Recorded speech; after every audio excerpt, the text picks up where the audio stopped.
계속해서 요한복음 강해 오늘 16번째 시간입니다. 고민을 했습니다. 마지막 주 마지막 날 무슨 말씀을 전해야 될까? 마지막이니까 이 마지막에 대해서 끝나는 끝날에 대해서 말씀을 전해야 될까? 몇 주 동안 굉장히 고심하다가 그냥 계속해서 요한복음을 전하기로 했습니다. 오늘 말씀에도 우리가 한 해 동안 우리 자신을 돌아봐야 할 그런 말씀들이 있기 때문에 굳이 다른 말씀을 준비해서 할 필요도 없겠다, 이제 그런 생각을 제가 하게 됐습니다. 오늘 말씀을 요한복음 4장 35절에서 54절을 통해서 눈을 들어 밭을 보라라고 하는 제목으로 말씀을 전하고자 합니다. 계속해서 한 여인과 대화를 하고 또 마을 사람들이 사마리아 사람들이 예수님 앞에 나오게 되어지는 거죠. 이것을 통해서 예수님께서 이제 제자들과 대화 가운데 무슨 말씀을 해주고 있는 것입니다. 그 말씀의 내용이 오늘 이제 본문의 내용 말씀입니다. 한 혼을 구원하시는 예수님께서 사마리아 사람들을 향하여 이제 그들을 이제 보고서 제자들에게 이제 말씀한 그런 내용인데요. 그래서 35절에 보면 너희가 말하기를, 이제 제자들이 말한 겁니다. 아직 넉 달이 남아 있고 그 뒤에 수확할 때가 이른다 하지 아니하느냐. 수확할 때는 이제 넉 달 지나야 된다고 말씀을 하고 있는 거죠. 근데 주님께서는 왜 무슨 의미로 오늘 이 말씀을 하시는지 설명합니다. 보라, 내가 너희에게 이르노니 너희 눈을 들어 밭들을 보라. 그것들이 이미 희게 되어 수확하게 되었도다. 지금 넉 달이 남았는데 예수님께서 보는 관점은 어떤 상태입니까? 이미 수확하게 되었다라고 이야기합니다. 눈에 보이는 것을 이야기한 게 아니죠. 이때 시점은 6월절이 이제 끝나는 시점이고, 이제 농사철로 표현한다면 아직 4개월이 남아 있는 겁니다. 이제 수확할 때는 4개월이 지나야 온다라고 하는 거죠. 그러나 주님은 여기서 말씀하시는 이 말씀은 영적인 수확을 말하는 것입니다. 실제적으로 수확하려면 4개월 기다려야 되는 것이지만 주님은 지금 이미 수확할 때다라고 말씀을 하고 있는 거죠. 다른 성경에서 말씀하고 있는 것처럼 주님은 세상을 바치라고 하셨고 전도자를 일꾼이라고 말씀하시고 또 세상 혼들을 거두어 드려야 할 곡식이라고 표현하고 있지 않습니까? 그래서 주님이 볼 때는 지금 이미 수확할 때야. 어제도 오늘도 내일도 계속해서 수확할 때다라고 말씀을 하고 있는 것입니다. 그러니까 사마리아 사람들을 볼 때 주님께서는 어떻게 여기시는 거예요? 그들을 지금 수확할 때야, 이제 그 얘기를 하고 있는 겁니다. 제자들에게요. 그래서 이제 그 여인을 통해서 사람들이 주님 앞에 나오게 되어지는 거죠. 이제 그 얘기를 하고 있는 겁니다. 주님은 제자들에게 눈을 들어 밭을 보라라고 말씀하셨습니다. 주님이 보실 때 밭은 이미 누렇게 황금의 물결이 이렇게 출렁인 거, 수확의 계절이 아니었던 거죠. 그런 것이 아니라 수확의 계절이 이미 넘어선 그런 부분입니다. 이것을 주님께서 말씀하고자 하는 의미가 뭐냐면 수확의 그때가 지금 긴박성, 시급한 상황이다라고 이야기하고 있는 거죠. 내일이 아니고 지금 수확해야 된다라고 하는 것입니다. 밭이 왜 이렇게 희게 되었습니까? 자, 보세요. 왜 희게 되었다라고 이야기할까요? 지금 황금 물결은 아니잖아요. 우리나라 표현하자면 저 논밭이, 논 같은 경우에는 황금 물결이 이제 그렇게 보인다라고 하지 않았습니까? 왜 예수님께서는 희게 되었다라고 이야기할까요? 희게 되기 전에 어떻게 해야 되는데요? 수확해야 돼, 거둬들여야 되는 거 아닙니까? 그러니까 거둘 사람이 없기 때문에. 지금 거둘 사람이 없어 지금 희게 되어버렸다, 그 얘기를 하고 있는 것입니다. 이미 수확할 때가 지났다는 얘기죠. 밭에 수확물은 있는데 거기에 그것을 거둘 일꾼들이 없다라고 하는 부분입니다. 누가복음 10장에 이전에 이렇게 말씀합니다. 진실로 수확할 것은 많으나 일꾼들이 적으니 그러므로 너희는 수확하시는 주께 기도하여 그분께서 그분의 수확밭에 일꾼들을 보내실 것을 청하라. 이미 수확해야 되는 건데 일꾼들이 없네요. 그래서 일꾼을 보내주셔서 수확하게 해주십시오. 청하라고 말씀합니다. 자, 이 말씀대로 일단 일꾼이 많아요, 적어요? 적어요. 그래서 다 못 거두는 겁니다. 여러분 지금 풍년의 때는 어떻습니까? 너무 이제 풍년이 되다 보니까 특히 우리나라는 일꾼이 많이 부족하죠. 또 돈 주고 쓰자니 그것도 너무 아깝고, 그래서 심지어 밭에 가보면 농사꾼들 대부분 어떻게 합니까? 풍년이어도 거둘 수 없는 것들은 그냥 내버려 둡니다. 못 거둬요. 제가 우리 고향도 hen남이지만 농사하신 분들이 있거든요. 예전에 뭐 거둘 수가 없어서 따가라고 하더라고요. 그때 고추를 몇 포대 이제 담았었거든요. 뭐 거둘 수 있는 그런 사람도 없고 인력도 부족하고 이미 이제 상품 가치가 떨어진 것들은 뜰 필요 없겠죠. 그래서 그렇게 지난 부분이고 일꾼들이 부족하다는 것을 알 수 있습니다. 주님은 자신의 밭에서 일하는 사람들을 부르시고 또 일한 자들에게 저녁이 되면 이제 싹스를 주시는 거죠. 이제 그러한 예화를, 비유를 주님께서 말씀을 많이 해주셨습니다. 여기서 우리가 생각해 보아야 될 부분이, 예수님 말씀하신 이 밭은 누가 거두어 드려야 된다는 겁니까? 지금 누구에게 이야기하고 있는 거예요? 지금 사도들에게 이야기하고 있는 거죠. 이게 사도들이 거두어 이제 드리게 되어집니다. 자, 이제 이 사마리아 사람들, 또 유대인들에게 그들에게 복음을 전해서 거둬들여야 된다, 그 얘기를 하고 있는 것입니다. 사도행전에 보게 되어지면 사도행전 2장에 보면 3,000명이 구원받죠. 또 사도행전 4장 4절에는 5,000명이 구원받습니다. 사도행전 5장에 또 보면은 수많은 사람들이 예수님을 믿고 구원받게 되어진 이야기가 사도행전에 이렇게 기록이 되어져 있습니다. 그러면 이들이 그때 복음을 뿌려서, 씨앗을 뿌려서 거둬들이게 되었을까요? 잘 생각해 보시기 바랍니다. 어떻게 거둬들였을까? 이미 침례 요한을 통해서 그 뿌린 씨앗, 그 씨앗을 주님이 거둬들이시고 또 제자들에게 거두어드리도록 복음 전도 여행을 떠나보내게 되었던 거죠. 그래서 주님께서 3년 반 동안 뿌린 이런 씨가 오순절 기점으로 인해서 그 이후로 계속해서 거두어드리는 그런 부분이 있었다라고 하는 부분입니다. 우리 이것을 좀 생각해 보면 오늘날 우리가 많은 곳에서 복음을 전하지 않습니까? 선교 현장에서 하는 일들은 누군가는 뿌리겠죠. 열심히 전도지를 뿌리고 목소리를 높여서 예수 그리스도를 믿으라고 전하지 않습니까? 또 그렇게 뿌리는 사람이 있는 반면에 이제 그런 사람이 이제 복음의 내용을 알고 싶어서 교회를 찾아오죠. 그럼 누군가는 물을 주는 겁니다. 말씀을 이렇게 저렇게 가르치는 거겠죠. 그러다 보면 또 누군가는 또 거두어 드리는 사람이 있는 거예요. 열심히 뿌렸는데 또 물을 주는 사람, 그러니까 한 번 뿌리고 누군가 또 한 번 또 이야기해 주는 사람이 있을 거 아닙니까? 그게 이제 물 주는 작업이라고 볼 수 있겠죠. 그러다 보면 누군가는 거두어 드린다라고 하는 것이죠. 모든 사람들이 다 거두는 일만 하는 것이 아니다라는 것을 또 우리는 알 수 있습니다. 그래서 뿌리기도 하고 거두기도 하는 거죠. 우리가 전도를 나가는 일이 나가는 것은 거두러 나가는 일이 아니라 뿌리러 나가는 것 아닙니까? 또한 물주러 나가는 일 경우도 있겠죠. 그래서 누군가 이제 거두어 드리는 겁니다. 우리가 고린도전서의 말씀을 통해서 알 수 있듯이 나는 심었고 아볼로는 물을 주었다라고 이야기하는 거죠. 근데 자라나게 하시는 분이 누구라고? 하나님이라고 말씀을 하고 있는 것입니다. 그러니까 사도 바울은 거두는 일보다 어떤 일을 더 중심적으로 했을까요? 바울은 뿌리는 일을 많이 했죠. 아볼로는 물을 주는 거, 잘 자라도록 옆에서 도와주는 역할을 했던 것입니다. 자, 뿌리는 일은 거두는 일보다 힘들까요? 쉬울까요? 더 어렵습니다. 힘들고 어려운 일이죠.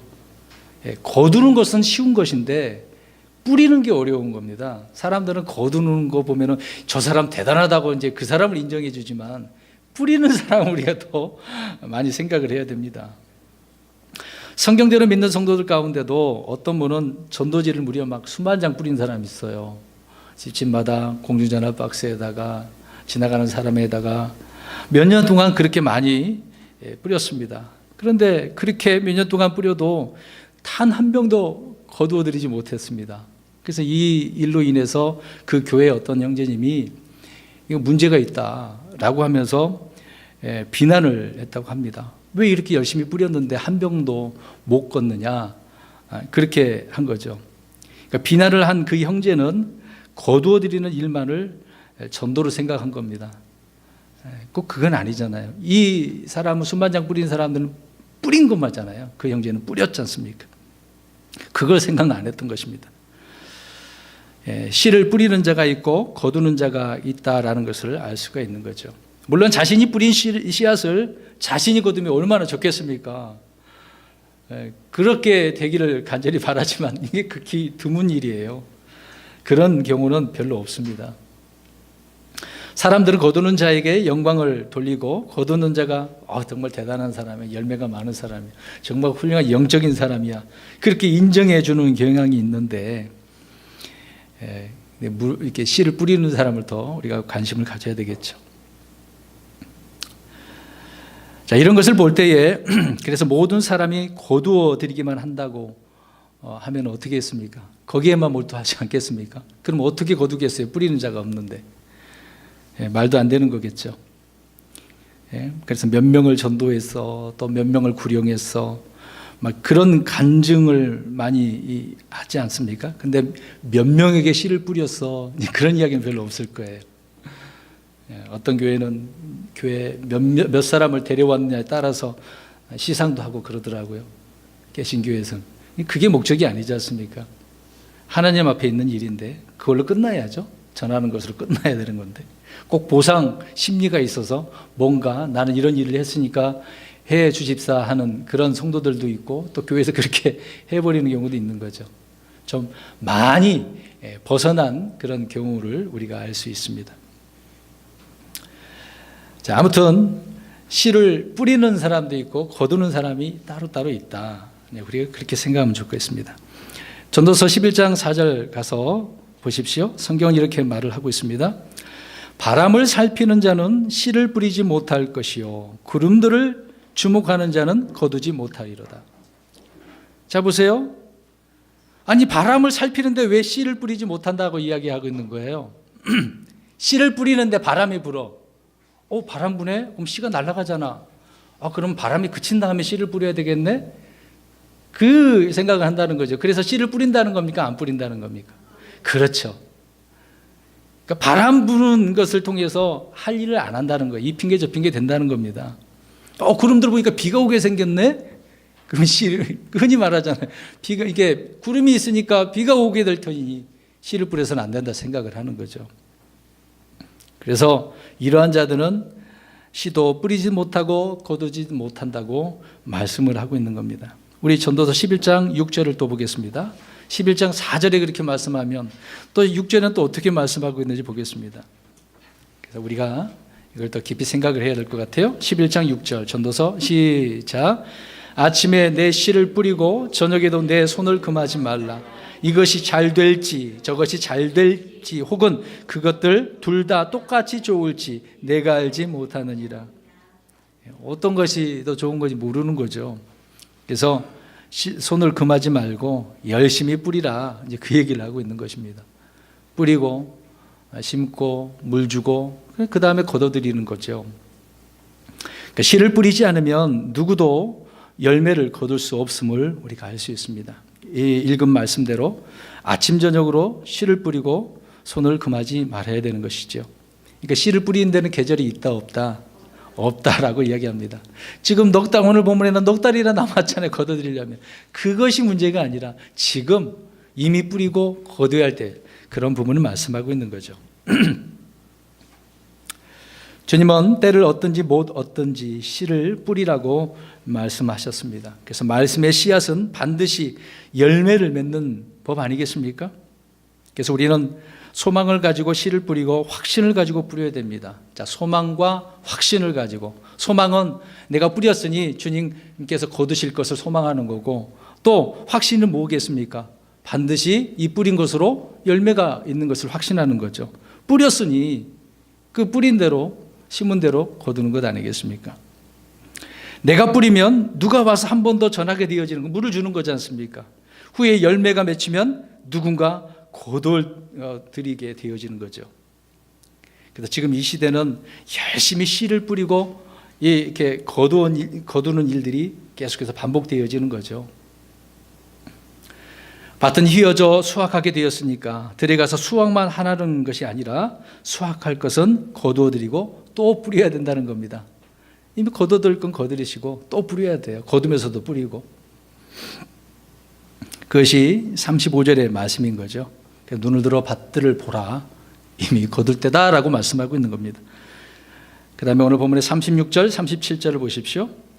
거두는 자가 싹스를 받고 영원한 생명에 이르는 열매를 모으나니 이것은 뿌리는 자와 거두는 자가 다 함께 기뻐하려 함이라. 이 점에서 한 사람이 심고 다른 사람이 거둔다 하는 그 말이 참되도다. 자, 일하는 사람이 밭에 가서 일을 하면 일을 시킨 주인은 당연히 무엇을 주겠습니까? 싹스를 주시는 거겠죠. 그래서 거두는 자가 싹스를 받는다라고 이야기합니다. 마태복음 20장 1절에서 6절 말씀에도 보면은요, 주님이 어떻게 일한 싹스를 지불하시는지 잘 말씀을 해주고 있습니다. 거기에 지불하시는 원칙이 나와져 있는데요, 주님이 부르셔서 일하는 곳으로 가기만 하면 그 싹스를 받아요. 뭐 주급제도 아니고 월급제도 아니고 그날 일한 만큼 받은 거죠. 그래서 일당제입니다. 하루 품삯을 받는 거죠. 3시에 가서도 그 다음에 뭐 6시에 가서도 일을 해도, 밤늦게 가서 일을 해도 그것에 대한 똑같이 지급을 하셔서 같은 싹스를 주시는 거죠. 근데 어떤 사람은 불평하는, 나는 일찍 와서 더 일을 많이 했는데 이 사람은 왜 이렇게 나랑 똑같이 줍니까? 그런 이야기 있지 않습니까? 뭐 많이 하든 조금 하든 일한 대로 주님께서는 싹스를 주시는 거죠. 우리 주님은 그래서 그 일한 날수를 세십니다. 자, 날수를 센다. 지금 이제 2017년 마지막 날이네요. 한 해 동안 주님께서 저와 여러분의 날수를 어떻게 세셨는지 한번 생각해 보셨으면 좋겠습니다.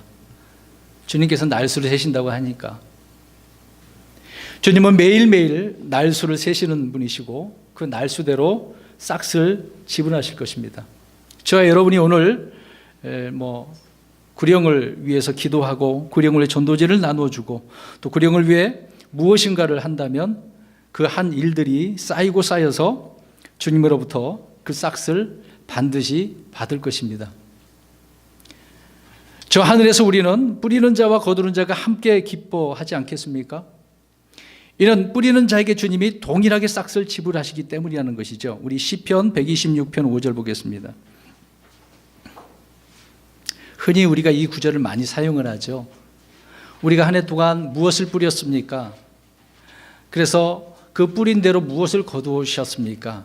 지금 오늘 본문에는 사람들에게 복음을 전해서 거둬들이는 것을 이야기하고 있는 것이죠. 우리가 전도에 대한 그런 부분도 있지만 우리의 삶도 생각해 보았으면 좋겠습니다. 자, 시편 126편 5절 시작. 눈물을 흘리며 씨를 뿌리는 자들은 기쁨으로 거두리로다. 자, 그러면 한 해 동안 열심히 눈물을 흘리셨습니까? 그렇게 흘리시며 씨를 뿌리셨나요? 그리고 또 거두셨나요? 이사야 32장 20절에 모든 물가에 씨를 뿌리고 소와 나귀의 발을 그리로 보내는 너희에게 복이 있느니라. 씨를 뿌리고 소와 나귀를 그쪽으로 보내네요. 물가에. 주님은 씨를 뿌리는 자를 거두는 자 못지않게 중요하게 여기신다는 것을 알 수가 있습니다. 그래서 부지런히 씨를 뿌려야 되는 거죠. 자, 거두는 데에도 중요하지만 씨를 뿌리는 것도 중요하다는 것을 지금 말씀을 드리고 있는 거죠. 또 하나는 날수를 세시는 것뿐만 아니라 그렇게 날수를 세시며 뿌리는 자에게 주님께서는 열매를 주신다고 말씀을 하고 있습니다. 우리 9절도 보겠습니다. 이사야 55장 10절입니다. 말씀을 이렇게 찾는 이유는 한 해 동안 내가 그렇게 해왔는지 생각하시면서 우리가 읽었으면 좋겠습니다. 이사야 55장 10절입니다. 주님께서 열매를 주신다고 하셨는데 내가 뿌리지 못했다고 한다면 열매를 못 받았겠죠. 읽습니다. 시작.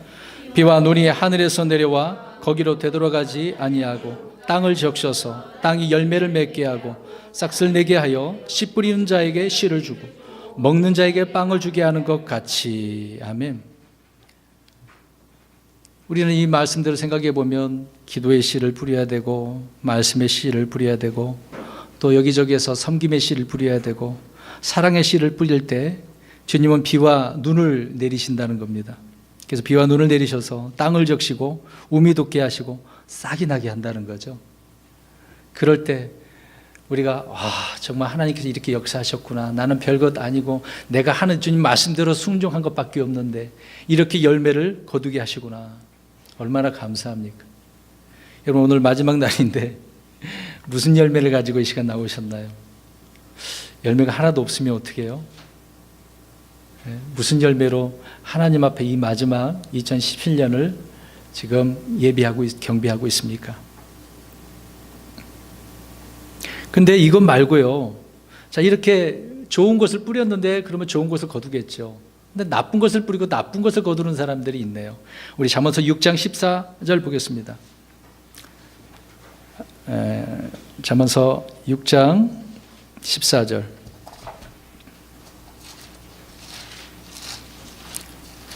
6장 14절 읽어봅니다. 시작.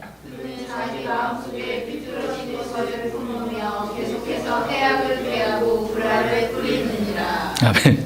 무엇을 뿌려요? 불화를 뿌리네요. 믿음의 형제뿐만 아니라 가정에서도 사랑으로, 섬김으로, 믿음으로 그렇게 대하고 씨앗을 뿌려야 되는데 이 불화, 내 마음 같지 않다고, 너 다르고 나 다르다고, 너는 너고 나는 나, 이런 식으로 하다 보니 불화의 씨를 뿌리게 되겠죠. 그러면 불화의 씨앗을 뿌렸으니 무엇을 거두겠습니까? 불화를 거두겠죠. 또 16장 28절 가서 보면 다툼의 씨를 뿌렸다라고 이야기합니다.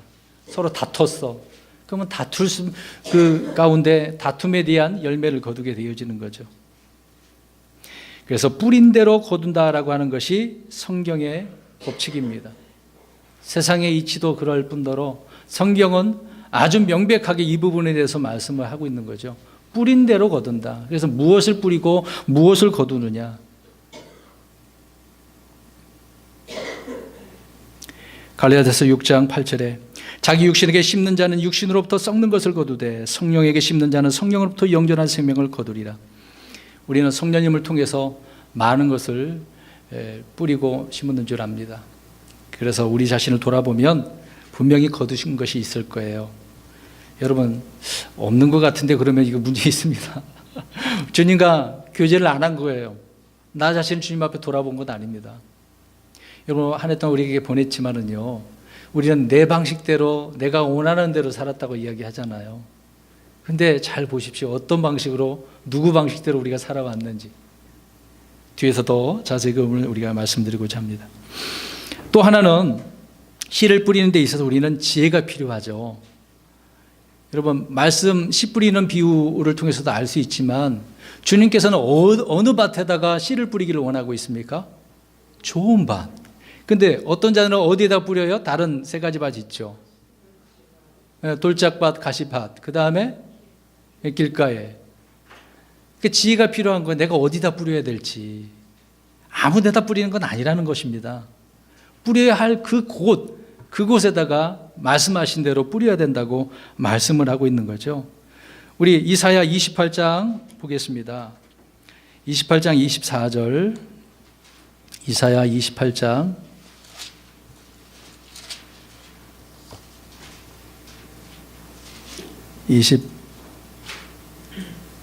26절을 읽겠습니다. 시작. 그의 하나님께서 그에게 교훈을 주사 분별하게 하시며 또 그를 가르치시느니라. 아멘. 자, 이 말씀 보니까 주님께서 우리에게 무엇을 주셔요? 교훈. 뭔가 뭘 가르쳐 주시는 거네요. 깨닫게 해주시는 거네요. 그래서 가르쳐 주셔서 뿌려야 할 곳에 뿌리도록 하신다는 겁니다. 주님께서 안 가르쳐 주시면 우리는 아무 데 나가서 뿌리겠죠. 그게 묵은 땅인지도 모르고. 여러분, 묵은 땅에다가 씨를 뿌리는 사람 있습니까? 겨울 지나면 봄 되면은 농사꾼들이 어떻게 합니까? 그 밭을 갈아엎는 거죠. 묵은 땅을 갈아엎어야 돼요. 이 일을 우리가 또한 해야 되지 않겠습니까? 근데 보십시오. 때로는 이 땅을 갈아서 쟁기질을 한 다음에 뿌려야 되는데 그 일이 쉬운 일입니까? 우리는 농부가 일을 할 때 간단한 것처럼 생각을 하잖아요. 고된 일이죠. 예전에는 지금 기계가 있어서 쉽지만 옛날에는 어떻게 했어요? 서로 소가 없으면 어떻게 해요? 일일이 뭐 삽 같은 걸로 만들어서 곡괭이질을 해가면서 갈아엎는 거지 않습니까? 자, 그렇게 고생만 하는 것 같지만 수확하는 자는 그 고생을 통해서 나중에 풍성하게 거두게 되어진다는 거죠. 그래서 호세아서 10장에 묵은 땅을 어떻게 하라, 부수라, 갈아엎으라 라고 말씀을 하고 있는 것입니다. 그래서 우리는 거두려면 이렇게 지혜롭게 뿌리고 잘 뿌려서 물 주고 거둬들여야 되는 것을 알 수가 있는 거죠. 그래서 37절에는 이와 같은 말씀을 우리가 살펴보았습니다. 38절 보겠습니다. 오늘 본문의 38절. 내가 너희를 보내어 너희가 수고하지 않은 것을 거두게 하였나니 다른 사람들은 수고하였고 너희는 그들의 수고에 참여하였느니라 하시니라. 주님께서는 제자들을 이스라엘의 도시마다 보내셨죠. 만국의 복음을 전하도록 하셨습니다. 이는 그들이 수고한 것을 거두는 것이 아니라 이미 누군가 씨앗을 뿌리고 물을 주어 수고한 것들을 어떻게 하려고? 거두게 하시려고. 거두게 하실. 그래서 거두게 하였나니라고 그랬지 않습니까? 거두게 하였나니. 수고한 것을 거두게 하시는 거죠. 수확의 기쁨을 누리는 제자들은 자신들이 수고한 것을 거두는 것이 아니었던 거죠. 누군가 뿌려놓은 거, 물 준 것을 거두게 하신 것입니다. 이미 우리가 이스라엘 백성들이 경험한 내용이에요. 여호수아서 한번 보겠습니다. 여호수아서 24장 10절. 자, 뿌린 것도 중요하지만 또 거두는 것도 얼마나 중요한지를 알 수 있는데 여호수아 24장 13절입니다. 이미 이스라엘 백성들은요 가나안 땅에 들어가기 전에 하나님께서 다 그 가나안 족속들이 수고해 놓은 거 거두는 거예요. 우리 보겠습니다. 읽어봅니다. 시작. 또 너희가 수고하지 아니한 땅과 너희가 짓지 아니한 도시들을 내가 너희에게 주었더니 너희가 그것들 가운데 거하며 또 너희가 심지 아니한 포도원과 올리브 밭에 열매를 먹는도다 하시느니라. 그들에게 귀한 선물을 주셨네요. 가나안 땅. 그들이 수고해서 들어서 먹게 되었습니까? 아니잖아요. 도시도 이미 가나안 족속들이 만들어 놓은 곳, 들어가서 편안하게 쉴 수도 있었던 거죠. 그 포도원도 보십시오. 올리브 나무 밭의 열매. 그들이 수고해서 먹는 건 아니잖아요. 생각해 보시기 바랍니다. 저와 여러분이 누구를 이제 오늘 말씀처럼 구령했다고 한다면 저와 여러분이 전도를 잘해서 구령한 것이 아닙니다. 자, 보세요. 누군가를 전도해서 데려왔어. 내가 잘해서 그런 게 아니라고요. 누군가 그를 위해 기도한 사람이 있겠습니까? 없겠습니까? 있었겠죠. 또 적게는 수년, 또 많게는 수십 년 동안 그 사람을 위해서 말씀을 누군가 전해주고 물 주는 사람이 있었지 않겠습니까? 그러니까 누군가 끊임없이 말씀의 씨앗을 뿌리고 물을 준 사람이 있었기 때문에 내가 쉽게 거둘 수 있었던 거죠. 그래서 주님께서는 씨를 뿌리는 자와 물 주는 자가 다 하나라고 이야기합니다. 다 하나. 그에 따른 보상을 받는다고 말씀하고 있죠. 고린도서 3장 8절에. 거두는 자는 이들의 수고에 그냥 참여한 것밖에 아니에요. 그래도 감사하잖아요. 38절이 이제 그 얘기를 한 것입니다. 39절입니다. 오늘 본문에 여자의 말이 이제 좀 생각해 볼 말씀이 여기 있네요. 지금까지 내가 행한 모든 일을 그분께서 내게 말하였다 하고 증언함으로 그 도시의 사마리아 사람들 중에 많은 이들이 그분을 믿더라. 자, 여기에서 여자가 증언을 했어요. 아주 매우 솔직하게 정직하게 있는 그대로 증언을 했습니다. 사실에 근거한 그 증언이죠.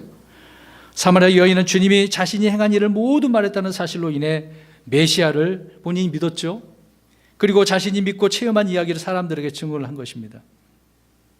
이걸 생각해 보면 우리가 주님을 만난 거, 그 체험한 건요 그대로 전하면 되는 겁니다. 그러니까 예수님이 누군가 말한 그 예수님 우리가 전하는 게 아니라 내가 만난 그 예수님, 나의 하나님, 나의 예수님을 우리가 구원하는, 이제 전하는 거죠. 이분은 나의 구원자입니다.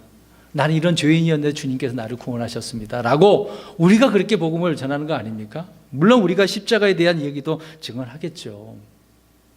그런데 이 여자처럼 자기가 만난 주님을 전해야 된다. 꾸밀 필요도 없어요. 누군가 많은 거 아무리 배우고 글로 적어가지고 달달달 외워서요. 그러지 마시고 내가 진정 주님을 만났다고 한다면 그대로 전하면 됩니다. 그 다음은 누가 역사하셔요? 하나님께서 역사하시는 거지. 나는 거기까지예요.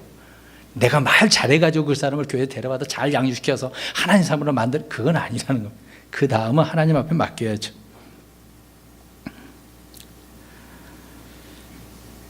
복음 증거는 위대한 사람만의 그 사역이 아니죠. 뭐 지위가 있고 없고 그 문제가 아닙니다. 오늘 이 여자는 어떤 여자였습니까? 창녀와 같은 그런 여자이잖아요. 볼품 없는 그런 여자 아닙니까? 이제 그런 여자의 말을 사람들이 듣고 주님 앞에 나오게 되어지는 거죠. 그러니까 하나님을 만난 사람, 하나님과 인격적인 만남이 있는 믿음을 지닌 그런 사람, 그러한 사람들이 이렇게 복음을 전할 수 있는 그런 자격이 있는 거죠. 주님을 만나지도 않았는데 아무리 전해봤자 물론 어떻게든 주님을 알게 되긴 하겠죠. 주님은 보잘것없는 사람을 통해서 위대한 일을 이루시는 그런 주님이라는 것을 우리는 39절 말씀을 통해서 알 수 있는 것입니다. 그래서 이 여자의 이 증언을 통해서 주님은 이제 그 여자는 씨를 뿌린 거고 주님은 어떻게 하신 겁니까? 거두시는 거잖아요. 그런 일을 하는 것이죠. 자, 오늘 40절입니다. 이에 사마리아 사람들이 그분께 와서 그분께 간청하여 그분께서 자기들과 함께 머무를 것을 구하니 그분께서 거기에 이틀을 머무르시매. 사마리아 사람들은 예수님께 나왔을 뿐만 아니라 자기들과 어떻게 하기를 원해요? 함께 하기를. 주님을 만난 사람은 그래요. 주님 나와 우리와 함께 해주세요. 떠나지 마세요. 그런 마음이 생겨야 되겠죠. 자연스러운 겁니다. 유대인들은 사마리아 사람들이 하나님께 버림받은 그런 족속이라고 생각을 했겠죠. 그러나 그들은 주님께, 이 사마리아 사람들은 주님께 나와왔고 주님과 함께 있기를 간청하고 있네요. 사람이 이렇게 다를 수가 있나요? 네. 유대인들은 너무 못된 것 같아요. 참 지금 이스라엘 우리가 뭐 국가가 있지만 많은 사람들이 욕을 하고 있는 부분도 있잖아요. 너무 그들은 뭐만 해도 잘 되는 부분이 있어서 그래서 이 많은 유대인들을 좀 싫어하는, 혐오하는 그런 건 있는 것 같습니다. 여기에 우리가 생각해야 할 내용이 뭐냐면 이틀에 대한 이야기입니다. 언제가 앞에서도 말씀드렸던 부분이긴 하는데 주님이 거기서 이틀을 머무셨다라고 이야기를 하고 있습니다. 이 내용을 그냥 넘어갈 수도 있는데 좀만 더 생각해 보면 그 이틀에 대한 그 의미를 우리가 알 수 있습니다. 이 이틀이라고 하는 것은 이방인의 때를 말하는 거죠. 2000년입니다. 2000년 그 역사, 교회 시대를 의미하고 있는 것입니다. 주님께서 승천하시고 난 이후에 2000년 동안 교회가 얼마나 이렇게 세상 가운데 있는지를 우리가 알 수 있는 거죠. 그래서 호세아가 말을 합니다. 이틀 뒤에 그분께서 우리를 되살리시며 셋째 날에 우리를 일으키시리니 우리가 그분의 눈앞에서 살리로다. 그러니까 이 2000년이 지나고 나서 셋째 날 곧 천년왕국을 주님께서 세우신다라고 하는 그 내용이 이제 호세아 이 말씀을 통해서 알 수 있는 거죠. 간단한 내용이지만 여기에 그런 의미가 담겨져 있다는 것을 우리가 간략하게 생각해 볼 수가 있습니다. 그 다음에 오늘 보면 41절 42절 보겠습니다. 그분의 말씀으로 인해 더욱 많은 사람이 믿고, 자, 많은 사람이 믿게 됐네요. 무엇으로 인해? 자, 거기 초점을 맞춰서 기억하시고, 그 여자에게 이르되 이제 우리가 믿는 것은 내 말 때문이 아니니 이는 우리가 직접 그분의 말을 들었고 이분께서 참으로 세상의 구원자 그리스도이신 줄 알기 때문이라 하였더라. 예. 사마리아인들은 예수님의 말씀을 듣고 믿게 되었습니다. 중요한 거죠. 근데 여기 보면 다른 내용이 없어요. 예수님께서 그들에게 표적을 보여줬습니까? 어떤 기적을 보여줬나요? 그거 없어요. 무엇을 듣고? 예, 말씀을 듣고. 놀라운 일이 그들에게 있게 되었네요. 예, 어떤 기적은 아니었는데 말씀을 듣고 선포된 말씀을 듣고서 세상의 구원자가 누구신지를 알게 되었다는 겁니다. 그러니까 말씀의 능력이 이렇게 효력 있게 나타나는 겁니다. 그 주님의 말씀이 땅에 떨어지지 않는 거죠. 근데 자세히 이 말씀 또 읽어보면요, 사마리아 사람들이 그 여자를 어떻게 여기는지 한번 우리가 잘 알 수가 있습니다. 물론 주님의 말씀을 듣고 확실히 알게 된 거죠. 이제 사람들의 그 인심이 일단은 누구의 말을 듣고 예수님 앞에 나왔습니까? 그 여인의 말을 듣고. 근데 이제 네 말이 아니라 그러잖아요. 참 희한합니다. 분명히 여자를 통해서 왔고 믿게 된 것은 사실인데 희한하게도 아무도 그 여자로 인해 믿게 되었다라고 인정하는 사람은 없네요. 그것을 인정하고 싶어하는 사람이 지금 없다는 이야기입니다. 그 내용을 보니까. 그들은 자신들이 예수님의 말씀을 듣고 스스로 믿게 되었다고 주장을 하고 있는 거죠. 그 장녀가 전해준 말로 믿게 되었다는 사실을 인정하려고 하지 않아요. 왜? 그 여자는 지금 하찮은 여자니까 내가 저 여자를 통해서 예수님 믿게 돼서 부끄럽다라고 생각하는 부분이 있다는 거죠. 한편적으로 그들의 말하는 것을 보면은. 그래서 누가 나를 전도하면 그 사람이 훌륭한 사람, 정말 예수님 잘 믿는 사람, 영적인 사람, 뭐 인격자인 사람, 그런 사람을 생각하는 경향이 있습니다.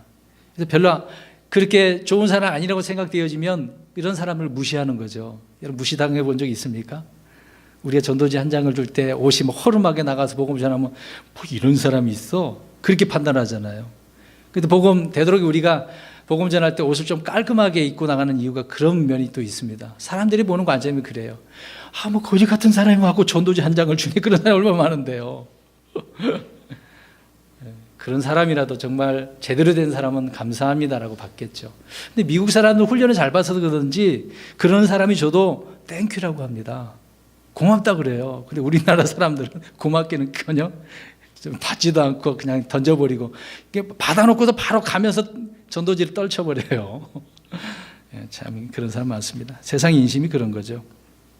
이것을 생각해 보면 우리가 전하는 사람은 존경을 받을 생각을 아예 하지 말아야 돼요. 그냥 내가 전한 것으로 끝내야 되겠죠. 41절, 42절에 그들은 그렇게 나왔네요. 43절입니다. 이제 이틀 뒤에 그분께서 거기를 떠나 갈릴리로 들어가시니. 자, 이틀 뒤로 아까 2000년이라고 말씀드렸죠. 그러면 그 다음 날 셋째 날이 될 것입니다. 어디로 들어간 거예요? 갈릴리로 들어가셨네요. 이것을 또 생각해 보면 2000년이 지난 후에 유대인들에게 주님께 다시 오시는 거죠. 교회 시대가 끝나면 주님은 유대인들에게 찾아오시는 것 아니겠습니까? 그 이후에 이제 유대인들이 주님을 영접하게 되어지는 거죠. 이제 그런 과정을 우리가 여기서 간략히 생각해 보는 거죠.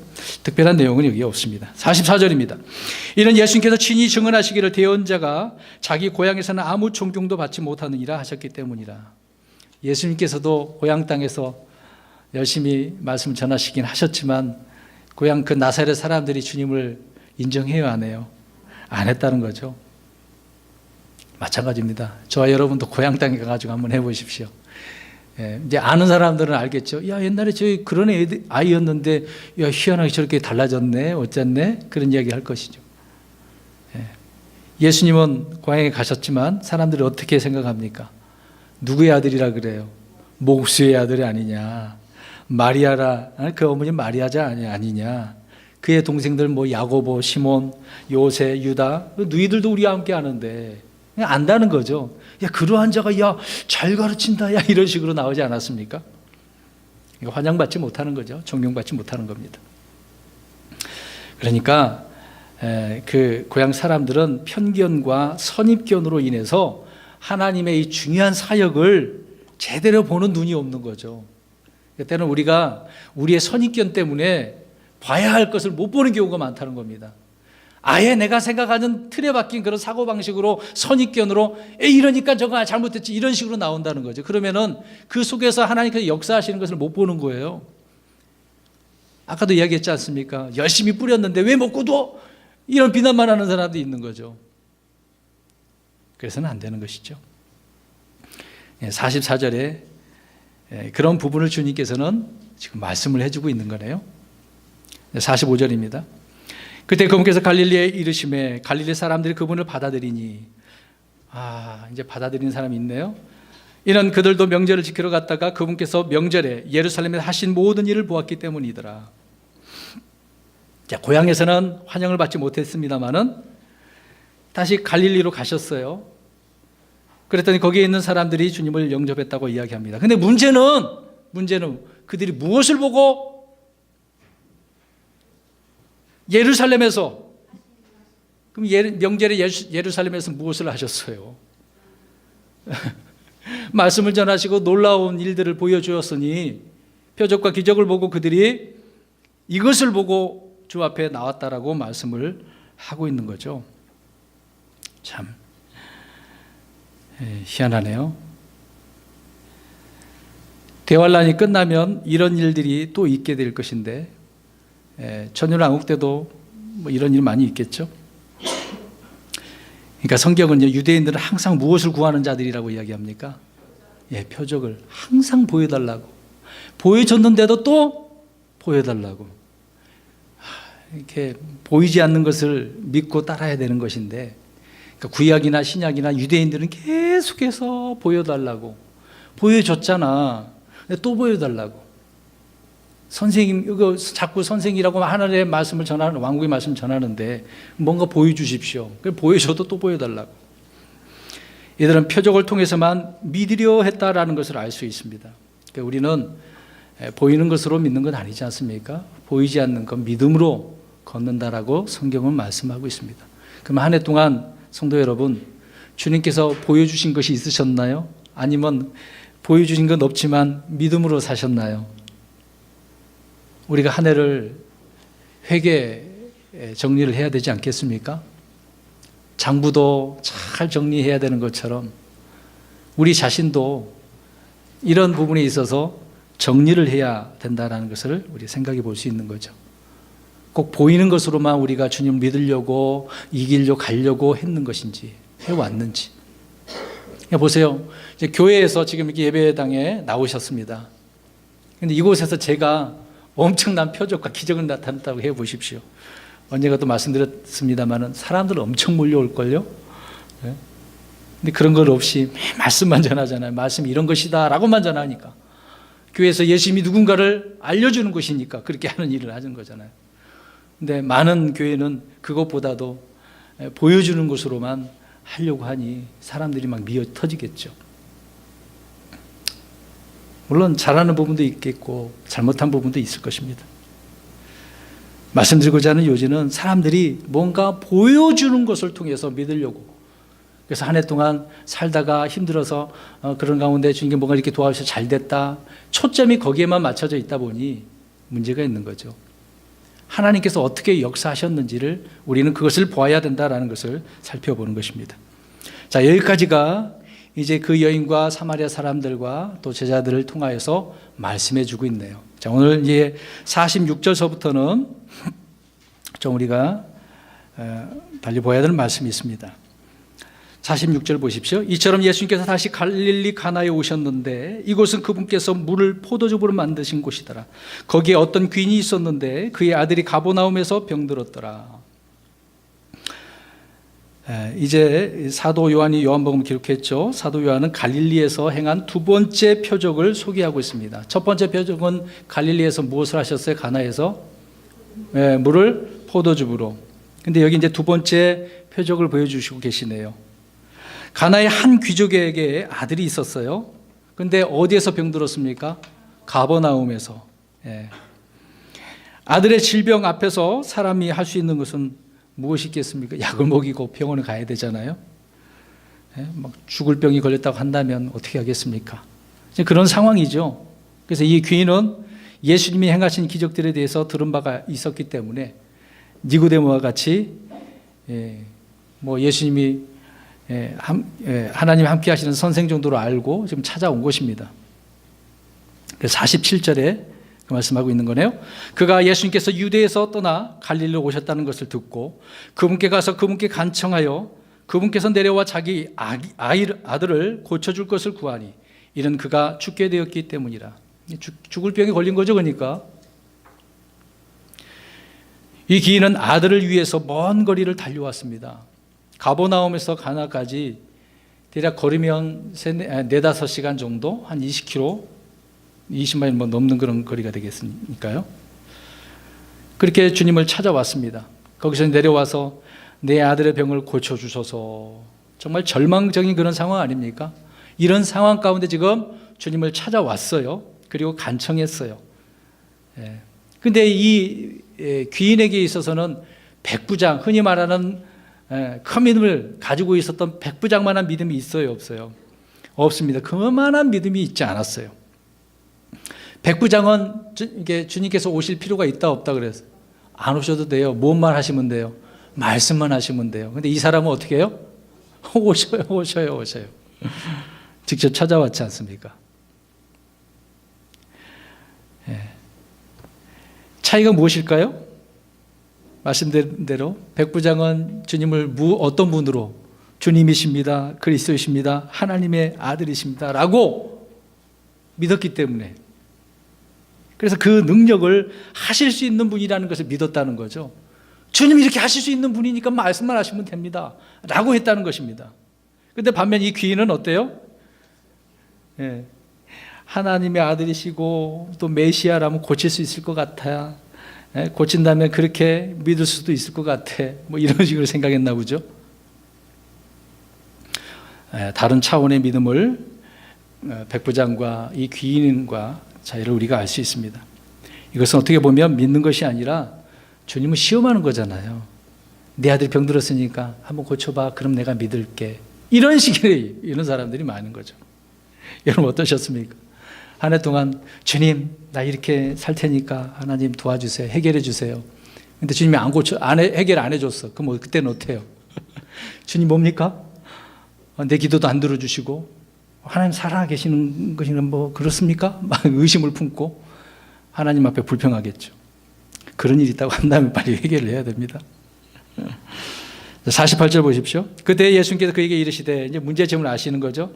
너희는 표적들과 이적들을 보지 않으면 믿으리 하지 아니하는도다. 그러니까 이 말씀하신 이유가 이 귀인은 언제나 믿음이었습니까? 아니었다는 거죠. 이 사람도 역시 표적을 보고 믿으려고 했다는 것입니다. 백부장처럼 아예 주님 이런 분이다라고 믿어야 되는데 그게 아니었다는 거죠.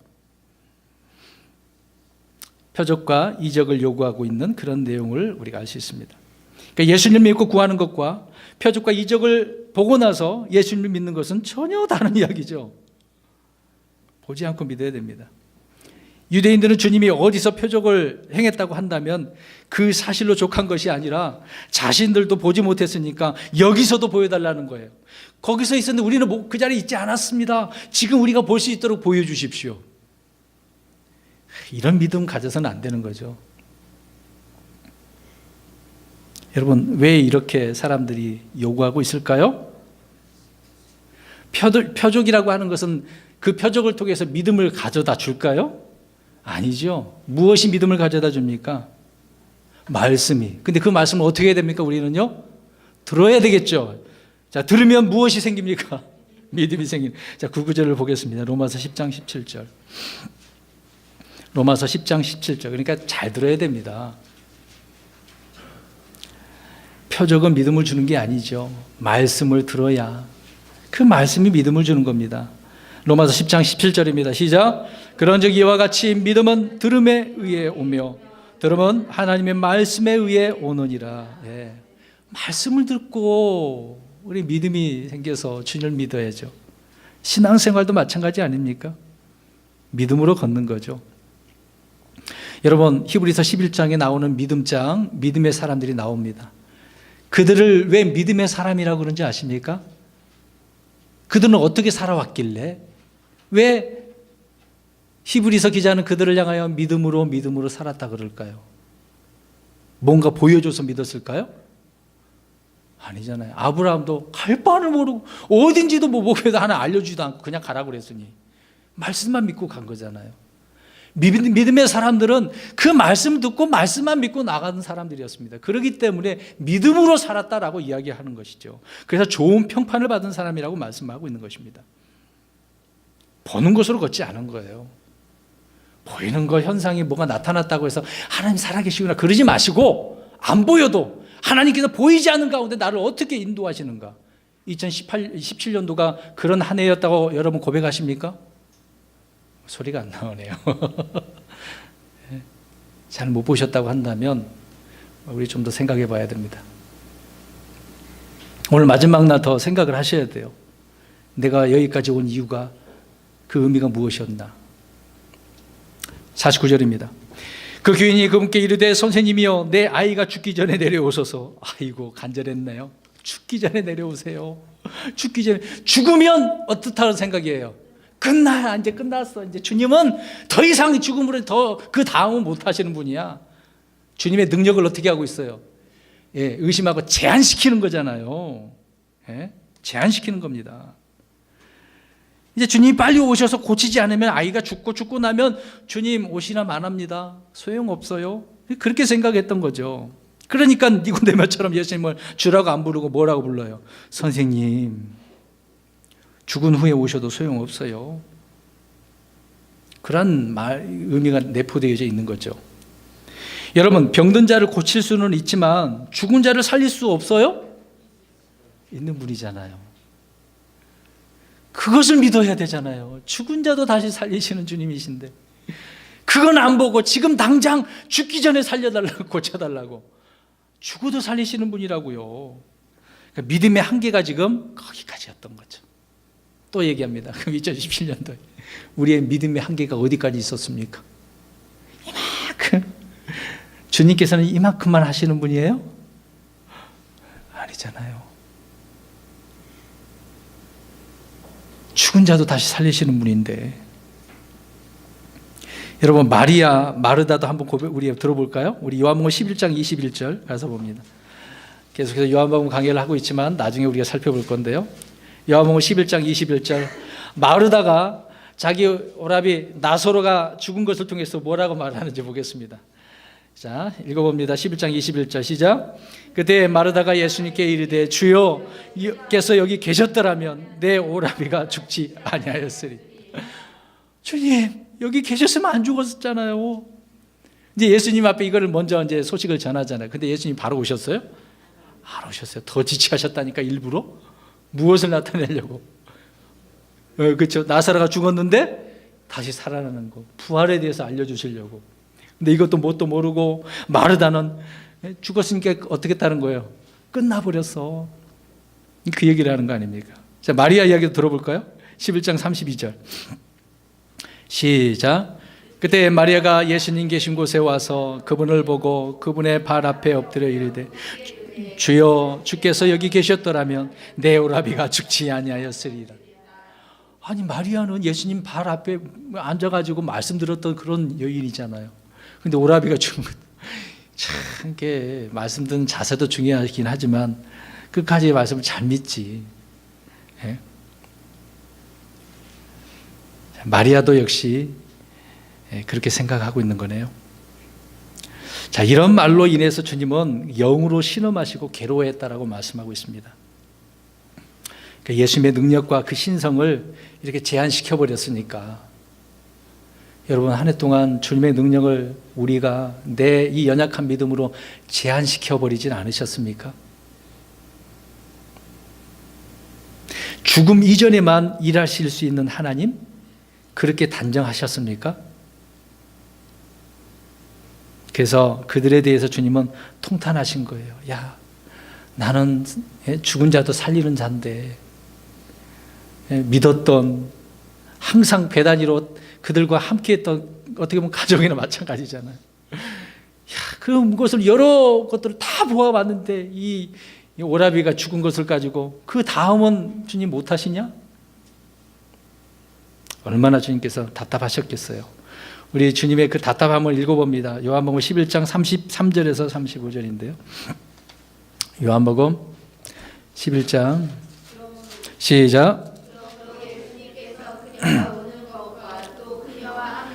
유대인들도 우는 것을 보시고 영으로 신음하시며 괴로워하시고 이르시되 너희가 그를 어디에 두었느냐 하시니 그들이 그분께 이르되 주여 와서 보시옵소서 하매 예수님께서 우시더라. 결국 예수님도 우셨어. 좀 안타깝죠. 믿음도 연약하고 또 그들의 이제 오라비로 인해서 또 예수님이 슬퍼하시겠죠. 우셨어요. 이렇게 우시는 주님을 본 유대인들은 뭐라고 말합니까? 비꼬우죠. 자, 11장 37절 비꼬우는 말 들어보죠. 시작. 그들 중에 어떤 이들은 이르되 눈먼 자의 눈을 열어준 이 사람 죽지 않게 할 수 없더니. 아니, 눈도 소경도 눈을 볼 수 있게 해준 사람이 이 사람 죽지 않게 할 수 없었더냐. 거기까지죠. 믿음의 한계입니다. 그러니까 표적 보고 주님 믿으려 하면 항상 이 연약함을 볼 수 있어요. 사람들은 아무도 죽은 자를 살릴 수는 없느냐 그렇게 물었던 건 아니죠. 죽음 앞에서 인간의 생각하는 것이 보십시오. 얼마나 그들의 사고력이 이렇게 마비된 상태입니까? 죽음 앞에서는 아무 소용이 없다고 그들은 확신하고 있기 때문인 것이죠. 주님은 죽음을 피하러 오신 분이 오신 분이고 또 부활의 주님이시지만 사실을 아는 데는 많은 시간이 필요하잖아요. 아, 주님 이런 분이구나. 좀 바로 알면 얼마나 좋아요. 이들의 연약함을 보면서 우리 자신들의 하늘을 한번 생각해 보십시오. 50절입니다. 오늘 보면 50절. 예수님께서 그에게 이르시되 내 길로 가라, 내 아들이 살아있다 하시매 그 사람이 예수님께서 자기에게 하신 말씀을 믿고 자기 길로 가더라. 예수님 그냥 돌려버리셨어요. 그냥 말씀 한마디 던지시고 야, 이 아들 살았으니까 가. 정말 간단하네요. 처방 방법이. 내 길로 가라, 아들이 살아있다. 그는 주님이 하신 말씀을 믿고 갔습니다. 그 사람 마음속에 아니 집에 가보지도 않으시고 손이라도 좀 얹어주셨으면 좋았을 텐데 투덜대야 안 돼요. 안 되고 있네요. 올 때는 다급하게 이렇게 와서 자기 집에 가기를 원했지만 주님의 말씀을 듣고 응답을 통해서 그것을 사실로 만족하고 돌아가는 내용이죠. 이제 더 이상 자기 방식을 고집해야 하래요. 그 말씀 한마디로 끝났어요. 이제 그 다음에 이 말씀 한마디로 이 사람은 이제 좀 차원이 다른 믿음으로 바뀌게 되어지네요. 여러분, 많은 이들이 기도를 하면서 정작 주님이 응답해 주시면 응답 방식이 자신이 생각하는 것과 다르다고 투덜댈 것입니다. 불평하고 그래서 그냥 떠나버린 사람이 있겠죠. 주님은 손을 얹어서 고칠 수도 있고 말씀만 하셔도 고칠 수가 있고 가서 고쳐줄 수도 있고 안 가시고 그 자리에서 고쳐줄 수 있는 분이 아닙니까? 믿으시죠? 네, 그런 주님이십니다. 모든 것이 다 가능한 분이죠. 그런데 꼭 와서 안수해달라고 하거나 기도해달라고 하는 사람들이 있어요. 근데 이런 점에서 이 귀인은 좀 훌륭한 면이 있네요. 그냥 갔어요. 그런 주님께 구하고 요청을 했지만 장시 방식대로 자신이 이해할 수 있는 방법대로 해달라고 요청을 한 건 아닙니다. 우리 한 가지 예를 한번 살펴볼까요? 열왕기하 5장 9절에서 13절 보십시오. 그냥 펴서 보십시오. 설명만 드리겠습니다. 시리아 장군 나아만 장군이 왔어요. 왜 나왔습니까? 나아만 장군에게 무슨 병이 있었습니까? 문둥병이 있었죠. 찾아와서 자기 이제 어떤 여종이 이 히브리 사람 중에 있었죠. 이곳에 가면 하나님의 사람이 있는데 고침받을 수 있습니다. 가면 해결됩니다. 왔더니 막 나라가 뒤집혀졌죠. 아무튼 갔어. 갔는데 엘리사가 어떻게 합니까? 뭐라 그래요? 간단하게 답을 주죠. 어디에 가서 어떻게 하라? 요르단 속에 가서 몇 번 씻으라. 한 번 씻고 나왔다가 다시 들어가서 씻고 7번 반복하라. 그러면 정결하게 될 것이다. 야, 놀랍네요. 이제 그 다음 말을 한번 보겠습니다. 읽어볼게요, 제가요. 그러나 나아만이 노하여 물러가며 이르되 보라, 나는 그가 분명히 내게로 와서 서서 주 자기 하나님의 이름을 부르고 그 부위를 손으로 쳐서 나병 환자를 회복시킬 줄을 생각하였도다. 나만의 생각은 뭐예요?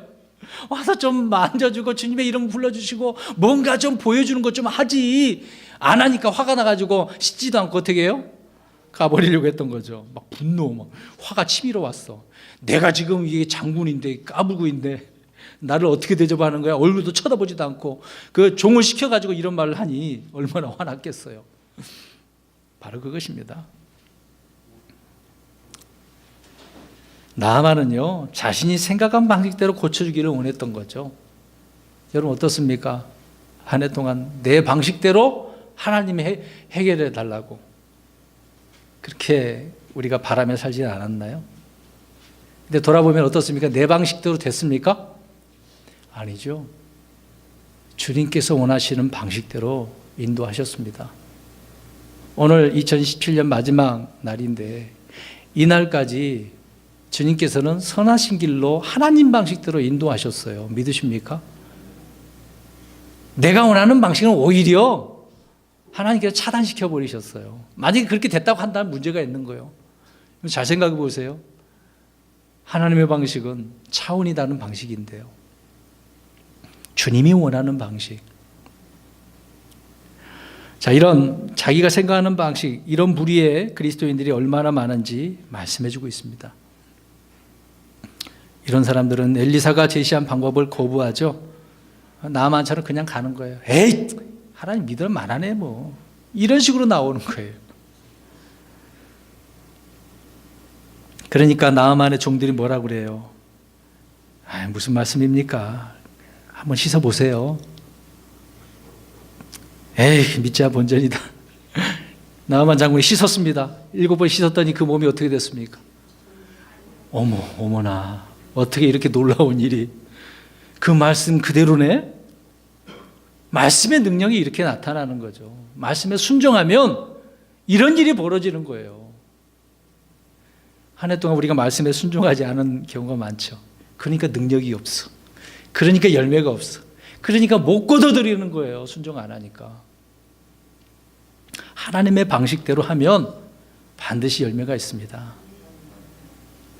한 해 동안도 내 열매가 아니라 주님의 방식대로 주님의 그 열매가 저와 여러분의 삶 가운데 있는 줄 믿습니다. 네, 그래서 자기 생각대로가 아니라 말씀대로 순종함으로 병이 낫게 되어진 체험을 나만 장군이 했던 것이죠. 얼마나 많은 그리스도인들이 주님께 들고 이렇게 나오기는 하지만 해결 방법을 주님께 전적으로 맡기는 대신에 자신이 정하는 경우가 너무도 많죠. 우리는 그렇게 하지 말아야 될 것입니다. 51절, 52절, 3절 남았습니다. 그가 내려갈 때 그의 종들이 그를 만나 그에게 구하여 이르기를 당신의 아들이 살아있나이다 하거늘 그때 그가 자기 아들이 낳기 시작한 시각을 그들에게 물은즉 그들이 그에게 말하되 어제 7시에 열병이 그에게서 떠났나이다 하매. 귀는 주님이 말씀하시자마자 자기 집으로 갔을까요? 안 갔을까요? 내용을 잘 보세요. 갔을까요? 안 갔을까요? 안 갔다니까요. 바로 안 갔어. 오늘 7시가 아니라 뭐라 그랬어요? 종들이.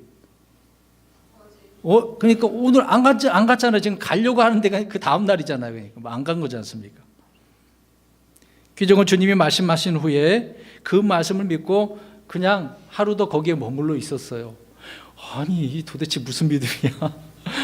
그래 주님께서 낫게 하셨어? 그 빨리 막 달려가야 되잖아요. 허겁지겁. 근데 안 갔어. 가버나움과 가나는 20마일 정도의 거리인데요. 아까 말씀드린 것처럼 4-5시간 걸어가야 돼요. 그 나은 시각이 어제 7시. 그러니까 주님과의 대화하는 시각이 그 시간이었던 거죠. 자, 여러분, 이것이 믿음이 아닙니까? 종들이 주인에게 당신의 아들이 살아있나이다 라고 이렇게 보고했을 때 놀랐어요, 안 놀랐어요? 별로 안 놀랐어. 안 놀랐어. 아니, 자식이 낳았다는데. 지금 귀인의 관심은 아들이 낳았느냐 안 낳았느냐 그게 문제가 아니라 뭐예요? 어디에 관심을 두고 있는 거예요? 언제 낳았냐고, 언제? 지금 귀족은 주님께서 말씀하신 그 시각, 지금 그때를 보고 있는 거죠. 귀인은 주님의 말씀에 그 능력이 언제 어떻게 역사하신지를 알고 싶었던 거예요. 그 말씀대로 언제 역사했는가? 언제 역사했다고요? 어제? 7시. 우리는 그렇게 관심을 둬야 됩니다. 주님께서 어떻게 그 말씀을 통하여 역사하시는지. 지금 눈에 보이는 게 문제가 아니라니까요. 그 말씀이 어떻게 역사하시는지. 우리 수많은 믿음의 간증을 들을 수 있습니다. 훌륭한 그런 사람들이 많죠. 그런 간증. 많은 사람들이 하나님을 믿는다고 하지만은 어떻게 보면 추상적인 믿음을 갖는 사람들이 많아요. 허구가 아니라고요. 주님의 말씀은 살아있어. 하나님 말씀은 어떻게 해요? 살아있어요. 역사하셔요. 하나님이 역사하시는 하나님이죠.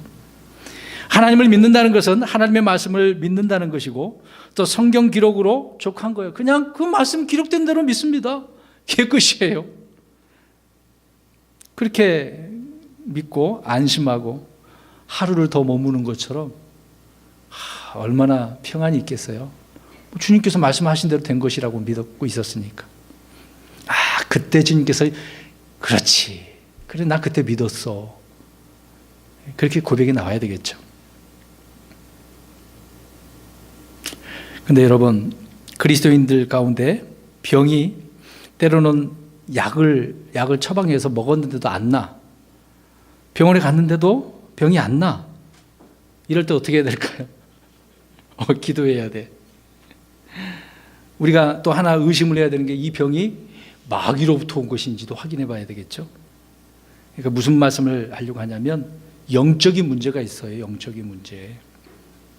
영적인 문제로 생긴 병이라고 한다면 약도 의사도 필요 없어요.